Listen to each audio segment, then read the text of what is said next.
죽은 사람이 살아났다고 말도 안 되는 소리 자꾸 하면 죽는다. 영광의 신비, 일단 예수님께서 부활하심을 묵상합시다. 그리스도교는 예수 그리스도를 믿는 종교입니다. 그리스도교는 예수 그리스도의 부활을 믿는 종교입니다. 부활한 예수 그리스도를 체험하는 종교입니다. 부활한 예수 그리스도를 체험했다고 전해주는 종교입니다. 예수 그리스도의 부활을 체험했다고 전해주다가 2000년 동안 대를 이어 피를 흘린 종교입니다. 그리스도교는 그래서 카더라 통신, 뭐뭐라고 하더라, 부활하셨다고 하더라, 누가 부활을 체험했다고 하더라, 너도 부활을 체험할 수 있다고 하더라의 종교입니다. 성경에는 예수님의 부활 체험이 이렇게 전해 옵니다. 예수님의 시신에 향유를 발라드리려고 이른 아침 무덤으로 갔던 마리아 막달레나는 무덤이 텅 비어 있는 것을 보고 제자들에게 알렸습니다. 마리아 막달레나의 이야기를 들은 베드로도 가서 빈 무덤을 보았습니다. 베드로가 집으로 돌아간 뒤에도 마리아는 무덤 밖에 서서 울고 있다가 마리아야 하고 이름 불러주시는 예수님을 만났고 제자들에게 다시 가서 부활하신 예수님을 만났다고 전했습니다. 그러나 많은 제자들은 믿지 못하고 있었고 두 제자는 오후 4시쯤 고향 엠마오로 돌아가 버렸습니다. 엠마오는 예루살렘에서 약 11km, 걸어서 약 3시간 걸리는 동네였습니다. 길을 가던 제자들은 오후 5시쯤 예수님을 만나 며칠 전에 십자가에서 죽었던 어떤 사람에 대한 이야기를 나누었습니다. 그러나 제자들은 그분이 예수님인 줄 알아보지 못하였습니다. 저녁 7시쯤 되어 날이 어두워져 함께 여관에 묵게 되었을 때 예수께서 빵을 떼어주시자 두 제자는 비로소 눈이 열려 예수님을 알아보았습니다. 벅찬 감격의 제자들은 여관에서 자지 않고 어둠의 길을 걸어 예루살렘으로 되돌아갔습니다. 밤 11시쯤 예루살렘에 도착했을 것이고 그들은 자기들의 체험을 다른 제자들에게 전해 주었습니다. 그렇게 함께 모인 제자들 앞에 예수께서 다시 나타나셔서 세상 모든 사람에게 부활의 소식을 전하라고 사명을 주셨습니다.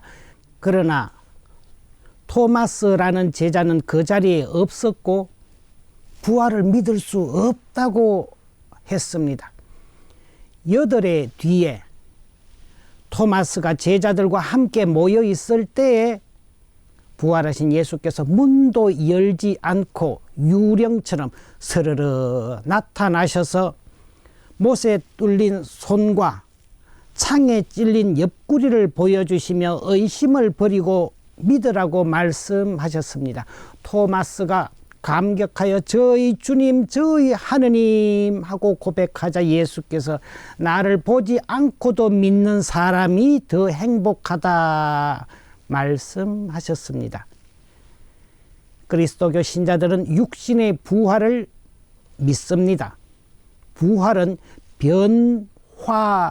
변화입니다. 부활은 전혀 다른 차원의 몸으로 변화입니다. 3살 아기에게 미적분 수학을 가르칠 수 없듯이 변화를 말로 설명할 수가 없습니다. 믿음이 있으면 설명이 필요 없고 믿음이 없으면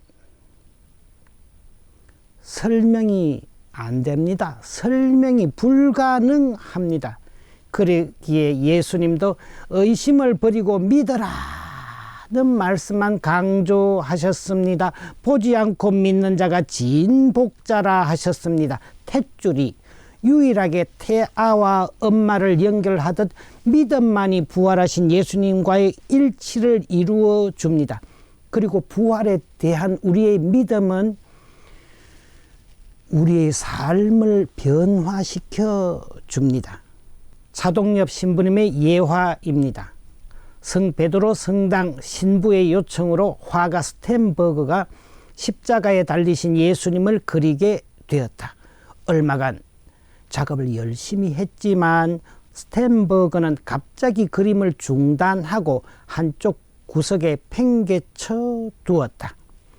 그림값을 적게 줄 거라는 얘기를 들었던 것이다. 그 와중에 스텐버그는 페피타라는 집시 여인을 모델로 한 그림을 그리고 있었다.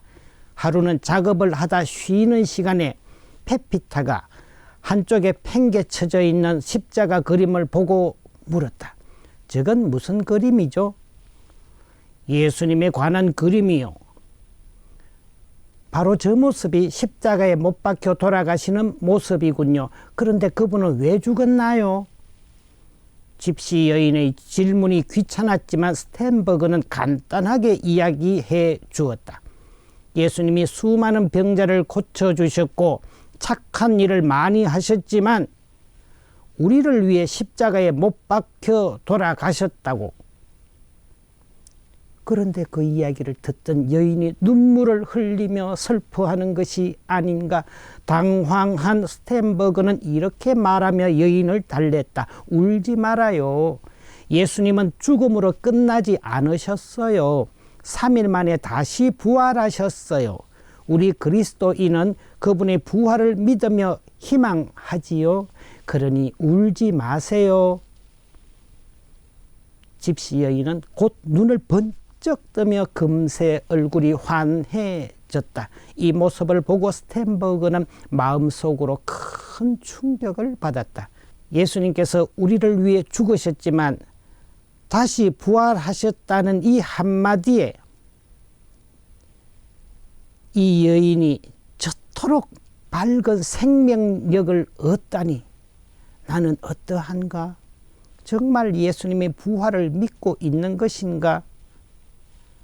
이 성찰을 계기로 스텐버그는 부활에 대한 희망과 신앙을 회복했고 자신을 위해 십자가에 달리신 예수님을 그리면서 돈이 적다고 불평하며 그림 그리기를 내팽개친 자신을 반성했다. 그리고 회개하는 마음으로 기쁘게 십자가 그림을 완성했다. 묵주기도 영광의 신비 예수님 부활하심을 묵상하면서 내 몸 안에 마음 안에 생명의 변화가 일어나게 해달라고 기도해야 합니다. 부활하신 예수님의 손과 발 그리고 창에 찔린 옆구리의 상처를 보면서 나의 상처와 외로움과 죽음이 치유되길 기도해야 합니다. 예수님 십자가 고통의 이유가 우리의 치유와 구원과 평화를 위해서였으니 말입니다. 너희는 나를 위하여 울지 말고 너와 네 자녀들을 위하여 울어라. 울며 잠자리에 들었어도 웃으며 일어나는 변화의 아침이 되도록 기도해야 합니다. 예수님의 부활을 체험하고 싶습니까? 성경을 읽으시고 영성체를 정성껏 자주 하십시오. 말씀과 성찬의 식탁에서 부활하신 예수님을 만나십시오. 1983년 6월 KBS 특별 생방송 이산가족 상봉 때 전쟁으로 헤어졌던 가족임을 확인하는 순간 너나 없이 울음부터 흘리며 눈물 바다를 이루었습니다. 예수님의 말씀을 자주 들으며 미사 중에 정성껏 영성체를 하는 영혼에게 살아나셨어요. 죽었던 그분이 다시 살아나셨어요. 그리고 제 이름을 불러주셨어요. 라고 눈물 범벅으로 부활 소식을 전하러 뛰어가던 마리아 막달레나의 기쁨이 함께 하시리라 믿습니다. 아멘.